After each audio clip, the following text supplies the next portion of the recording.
Ce journal vous est offert par le FPI, Fonds des promotions de l'industrie, votre partenaire privilégié pour la réussite de vos projets.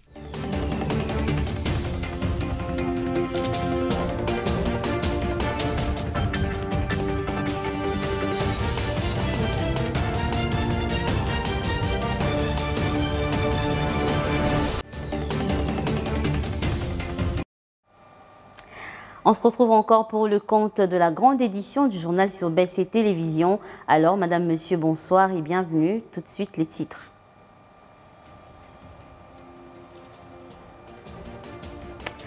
Repense du berger à la bergère, Patrick Mouyaya, porte-parole du gouvernement congolais, recadre les propos tenus par Paul Kagame, le président rwandais, sur la situation sécuritaire à l'est du Congo. Et au quartier Ozone, dans la commune de Ngaliema, les habitants ont exprimé ce vendredi leur satisfaction après la reprise de la fourniture d'eau dans leur milieu.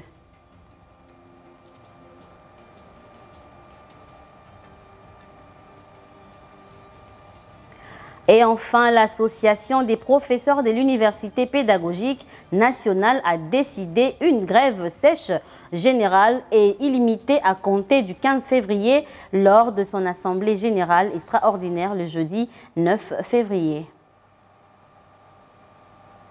Voilà tout pour les titres. Encore une fois, bonsoir et bienvenue. Si vous nous rejoignez, le porte-parole du gouvernement congolais, Patrick Mouyaya, a, au cours d'un briefing recadré le président rwandais Paul Kagame au sujet de ses propos tenus sur la situation sécuritaire dans l'est du Congo.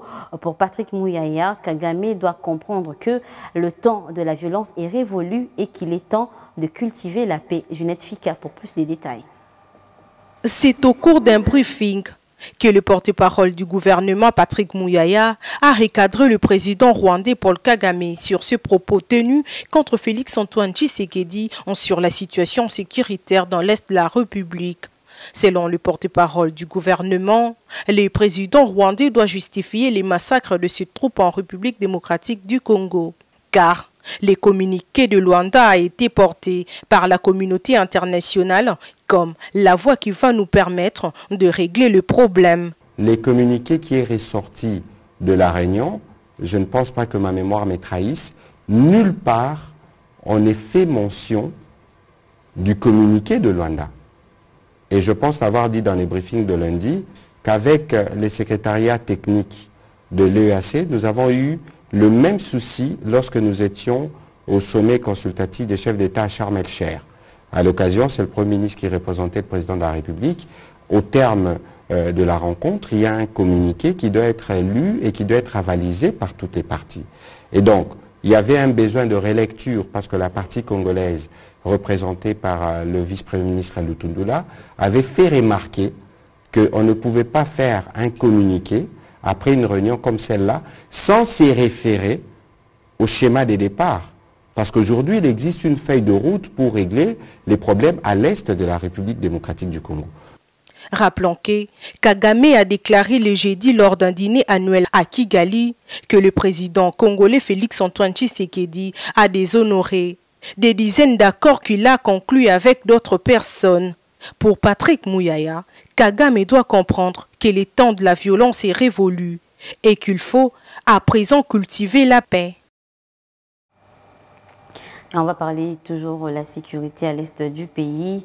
Parmi les confidences de la rencontre de Luanda entre Joao Lourenço et Félix Tshisekedi, il y a ce conseil de l'Angolais que le président Tshisekedi devrait également renouer avec son prédécesseur Joseph Kabila.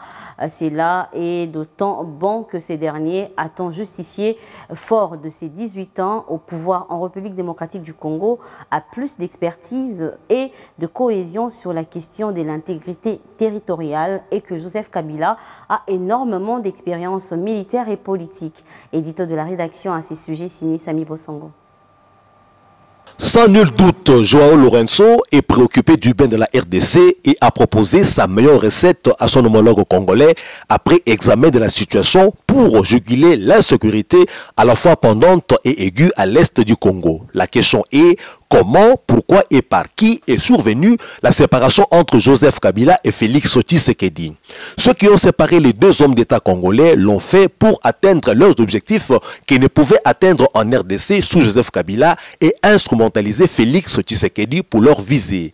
Parmi eux figurent les prédateurs occidentaux qui n'avaient pas intérêt à ce que Félix Tshisekedi, en fait de nationalisme, soit un autre Joseph Kabila qui a su résister à leurs oukases impérialistes. Ils ont conseillé Félix Tshisekedi de s'éloigner de Joseph Kabila, conditionnant même des aides et investissements par cette séparation, sans omettre par ailleurs les extrémistes de plateforme Cash et FCC dont les Dada ont méconnu les dangers de la séparation des deux hommes pour le pays. Joseph Kabila a été et continue d'être diabolisé des propos délibérés par les extrémistes de l'Union sacrée. À leurs yeux, le salut politique de leur autorité morale passe par la zizanie entre Joseph Kabila et Félix Tshisekedi. Pour ce faire, des rêves ont été miroités au peuple, des rêves qui se sont estompés aujourd'hui avec des défis géopolitiques actuels qui mettent à genoux la RDC sous Félix Tshisekedi. En outre, l'attitude de l'UDPS envers Joseph Kabila n'est pas de nature à favoriser le rapprochement entre les deux et les Occidentaux hypocrites qui sont derrière le Rwanda ne vont pas apprécier un tel rapprochement. Les temps qui est aux élections ne favorisent pas du reste ces rapprochements. Du côté de l'Union sacrée, cela risque d'apparaître comme une faiblesse que les ennemis de Fachi pourront exploiter pendant la campagne. Pour eux, ce serait remettre en selle Joseph Kabila qu'ils veulent à tout prix noyer dans l'opinion. Les deux hommes, devant leur conscience, sont donc placés devant leur responsabilité historique pour sauver la patrie qui risque d'être amputée d'une bonne partie de cette terre orientale. Joseph Kabila a la passion du Congo et nous ne voyons pas comment il refuserait l'offre de Félix Tshisekedi au cas où ce dernier ferait un pas sincère et sérieux vers lui pour sauver la nation en danger. Et en dépit de l'état de siège dans le Nord Kivu et en Ituri, l'insécurité est devenue endémique à l'est de la République démocratique du Congo. Dans la recherche des solutions, la population quinoise propose au chef de l'État de couper tous les liens avec l'EAC et signer l'accord avec la Russie. Suivez. Les conflits en République démocratique du Congo trouvent ses origines dans les génocides des Tutsis au Rwanda de 1994. Alimenté par un agrénage complexe mêlant géopolitique, rivalité ethnique et nationale, bataille pour les contrôles des ressources naturelles qui abondent dans l'est du pays. Une guerre qui perdure depuis des décennies et pourtant en 2018, lors de sa campagne, le président de la République démocratique du Congo, Félix Antoine Tshisekedi Tshilombo, avait promis de s'installer dans l'est de la République démocratique du Congo. Récemment, il a annoncé un renfort militaire par l'armée kenyane dans cette même région où on compte aussi la présence de la MONUSCO et de l'EAC. Malgré tout ce qui est mis en place, les conflits entre la RDC et le Rwanda perdurent encore. Quelques qui nous ont interrogés à ce sujet donnent leur point de vue. Contrat au président de la République à Salina Bandeko ya CAC. Les amalamu te puisque batouana nous surtout baza presque même peuple soko ozui ba Kenya ozui ba Ougandais ozui ba Rwandais ozui ba Burundi presque même peuple bako sali la biso eloko moko te président azongi sa coopération na SADC ekoya na mission ayaki nango na tango ya Laurent Désiré Kabila bako sauver biso pour ko défendre mboko que le président de la République compte sur la Russie advienne que pourra nous tous nous allons vraiment les souhaiter pour avoir la paix. C'est les Congolais qui meurent. C'est les Congolais qui pouvaient voter aussi à cet enrôlement que nous sommes en train de s'enrôler massivement. Mais ces Congolais qui voulaient voter eux aussi sont tués injustement. Pour associer na Poutine, un président Russie, il y a un avantage. Il y a un Silisabiso. Pour ceux qui ont soldat ici, même 20 na est, bitumane sili, makamone sili, 20 pamba. Rappelons que la population des Goma a manifesté lundi dernier pour exiger le départ de la force régionale de la communauté d'Afrique de l'Est en RDC. Je vous l'avais dit en titre qu'une grève générale, sèche et illimitée à dater du 15 février 2023 a été décidée par l'Association des professeurs de l'Université pédagogique nationale. C'était au cours de son assemblée générale extraordinaire tenue jeudi 9 février 2023. Car elle a constaté que seuls 3,89% des frais relatifs à l'achat des véhicules ont été payés par le banc gouvernemental et que tous les autres acquis portés par les dits accords n'ont fait l'objet d'aucune exécution. Voilà, après la reprise de la fourniture d'eau potable dans cette partie de la mégalopole congolaise, soit la commune de Ngaliema, au quartier Ozone, où il y avait eu un débordement d'eau suite à un tuyau de la Régie des eaux qui a été troué et qui avait même causé une perte en vie humaine. Ces habitants ont réagi ce vendredi 10 février au micro des reporters de BCTV. Générose Essengoé, Benjamin Consolate a été présente. Quelques jours seulement ont suffi à la Régie des eaux de fournir à nouveau ces services aux habitants de ces coins de la capitale après la perforation d'un tuyau qui malheureusement a causé la mort d'une femme et de perte de marchandises. Déjà comme déjà sans problème. Régie des eaux à Sali Moussa na bien mais aussi il faut changer sous bacho ana kala eroué makasi ba meka un peu ko changer bacho pour ma ezonga pena normal bacho botela kibiso wana talaka ndenge tala ba fuiti ba utabu ba zonga sama tellement pression ko makasi koto ke toboki mai ko mobima ba venu pe zobeba alors ba meka na ko réfléchir place wana ba bongsela biso bacho wana pour ko bien bacho eza depuis tata Mbuto akenda. Si les lotos na batio anaka tokosenga na bakonzi balongola batio o ya kala wana batia sika pona nini et causer ba dégâts po rouiller. Les habitants du coin de la capitale, très satisfaits, demandent à ce que la Régie des eaux puisse prendre des responsabilités afin que ces genres d'incidents ne se reproduisent plus jamais.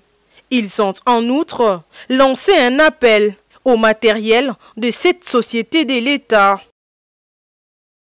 En Ituri, le représentant de la communauté de l'Église à l'intérieur de l'Afrique d'Ogba, en territoire de Mahagi, appelle les groupes armés égarés de l'Ituri au changement de comportement au profit de la paix. Audience avec le gouverneur militaire de l'Ituri, le lieutenant-général Luboya Nkashamadjoni. Image et commentaire.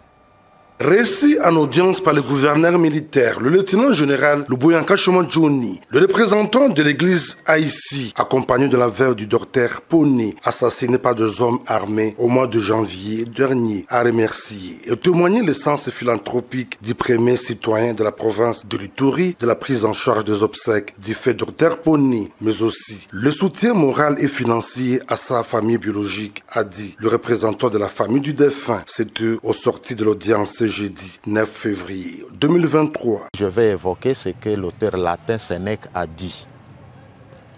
Ce qu'on reçoit sans demande est plus valeureux que ce qu'on reçoit sur demande. Je crois que c'est ça le mot qui résume tout ce que nous ressentons maintenant. Et nous disons vraiment merci parce que nous avons traversé, ou nous sommes en train de traverser un moment très difficile, mais le soutien de l'autorité, le soutien de DPS, dans laquelle notre frère défunt était aussi membre, il était personnel là-bas, ça nous a beaucoup réconfortés. Nous disons merci pour la compassion. Cela est allé tout droit au cœur, cela fait une marque indélébile dans notre cœur. L'homme de Dieu, profitant de l'occasion, appelle les enfants égarés de revenir à la raison pour faire la paix. En Ituri, la vie est sacrée. Et ce n'est pas biblique de ôter la vie à quelqu'un. Parce que l'auteur de la vie, c'est Dieu lui-même. Et vous ne pouvez pas vous donner le luxe de ôter la vie à quelqu'un. Et même quand Jésus avait pressenti sa mort, il avait dit ceci. Il est vrai que le scandale arrivera, mais malheur à celui qui amène ce scandale. Et ces gens-là doivent se repentir. Ils doivent retrouver la voie correcte. Dans la même sphère, le gouverneur militaire, le lieutenant général Luboyanka Choma Johnny, met au quotidien un accent sur la qu'il tire de la paix, un moyen rapide pour réduire les violences communautaires et restaurer l'autorité de l'État sur toute l'étendue de la province. Notons que la situation sécuritaire dans la zone où le docteur Poni était assassiné est déjà passée sous contrôle de forces armées, résultat des opérations militaires menées au cours du mois de janvier dernier. Et on change de chapitre en culture. Sous les hauts patronages du chef de l'État et la collaboration du ministère de la Culture, la République démocratique du Congo célébrera les 40 ans de la mort de l'artiste Grand Calais ce samedi 11 février 2023. À cet effet, le président de l'UNPC Kinshasa, Jean-Marie Kassamba, invite les journalistes de la capitale à s'impliquer pour honorer la mémoire de cette icône de la musique congolaise. Signalons par ailleurs qu'une forte délégation venant de Brazzaville est attendue à Kinshasa pour célébrer la rumba congolaise, patrimoine immatériel de l'UNESCO. Et on va prendre cette nouvelle pour les amoureux des léopards de la RDC et du tout-puissant Mazembe. À 37 ans, l'attaquant international congolais Trésor Poutou a finalement confirmé et officialisé sa retraite des terrains de football. C'était au cours d'une interview accordée à nos confrères de la radio-télévision Nyota de Lubumbashi le jeudi 9 février. Je vous propose de suivre ce qu'a été son parcours. Roger Matadi. Et oui, le rideau est tombé sur la carrière de l'un des joueurs le plus talentueux du continent africain de ces 20 dernières années. Une véritable légende au Congo, mais dont les représentations n'ont eu que très peu d'exposition médiatique en Afrique et surtout dans le reste du monde. Né le 10 décembre 1985 à Kinshasa, Trésor Poutou a marqué 40 ans le meilleur buteur de l'histoire de la Coupe d'Afrique des clubs et en équipe nationale du Congo. Il a marqué 14 goals en 53 sélections. À 37 ans, il resteront dans les mémoires comme l'un des plus grands joueurs de l'histoire du tout-puissant Mazembe, pour lesquels il aura joué la presque totalité de sa carrière en refusant de faire un grand saut vers l'Europe malgré l'intérêt de plusieurs grands clubs, Arsenal, Marseille, les Standards de Liège. L'international congolais aura connu une carrière riche en buts, en titres mais aussi en polémique, en tout genre. Sa seule infidélité au tout-puissant Mazembe a été de rejoindre les clubs angolais des Cabuscor début 2014. Un club où il a évolué un certain Rivaldo au terme d'un bras de fer avec le président Moïse Katumbi. Mais après 15 mois, à Luanda, les Congolais ont décidé de faire marche arrière, de rentrer au tout-puissant Mazembe en 2015. Avec sa retraite, les chouchous de Kamalondo espèrent rester au tout-puissant Mazembe dans un rôle de recruteur. Et en dehors de nos frontières, à combien se chiffrent les aides de l'OTAN à l'Ukraine qui est agressée par la Russie depuis environ une année? Et quelle est la nouvelle demande du président ukrainien Volodymyr Zelensky à la Grande-Bretagne pour reprendre ses territoires de main de Russes? Les réponses dans cet élément de Sami Bosongo. Les aides militaires, humanitaires et financières des 30 pays membres de l'Organisation du traité de l'Atlantique Nord, OTAN, en acronyme à l'Ukraine, s'évaluent à 112 milliards d'euros. C'est le secrétaire général de l'OTAN, lors d'une rencontre avec le chef de la diplomatie américaine, Anthony Blinken, à Washington le mercredi 8 février courant, qu'il a dévoilé. Selon le Norvégien Jens Stoltenberg, ces aides viennent en grande partie des États-Unis, le plus grand pays allié, mais les nations européennes et le Canada ont renforcé leur soutien composé notamment des chars, des systèmes modernes de défense aérienne, ainsi que d'autres équipements militaires. Mais vu que rien ne montre que la Russie se prépare à la paix, le Norvégien a conseillé qu'on ne s'arrête pas là et que l'OTAN continue à fournir des armes à l'Ukraine pour récupérer son territoire et survivre en tant que pays souverain. C'est le même l'objet de la demande du président ukrainien Volodymyr Zelensky. Ce dernier a exhorté les alliés de l'Ukraine à livrer des avions de combat à son pays pour remporter la guerre contre la Russie. Il a adressé cette demande mercredi 8 février dans un discours à Londres devant les parlementaires britanniques. Du haut des marches de Westminster Hall, la plus ancienne salle du Parlement britannique, le président ukrainien Volodymyr Zelensky a demandé des avions de chasse pour l'Ukraine qu'il a présentés comme des ailes pour la liberté. Pour ces mots et cette demande, les parlementaires britanniques l'ont ovationné.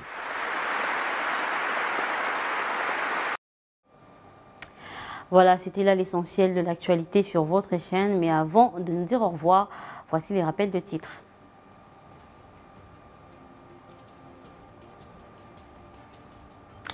Patrick Mouyaya, porte-parole du gouvernement congolais, a recadré les propos tenus par Paul Kagame, le président rwandais, sur la situation sécuritaire à l'est de la République démocratique du Congo.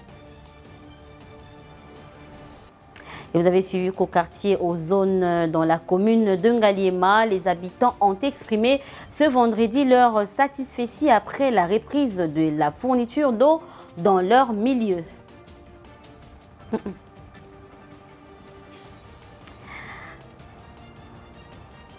Et enfin, l'association des professeurs de l'Université pédagogique nationale a décidé d'une grève sèche générale et illimitée à compter du 15 février prochain lors de son assemblée générale extraordinaire le 9 février dernier. Et voilà, ce journal est complètement terminé. À vous, merci de nous avoir suivis et merci de nous accorder votre attention. On se dit au revoir, mais n'oubliez pas de prendre soin de vous car chaque jour est une vie. Mais surtout, ne lâchez rien. Paix, joie, amour dans vos maisons. Au revoir.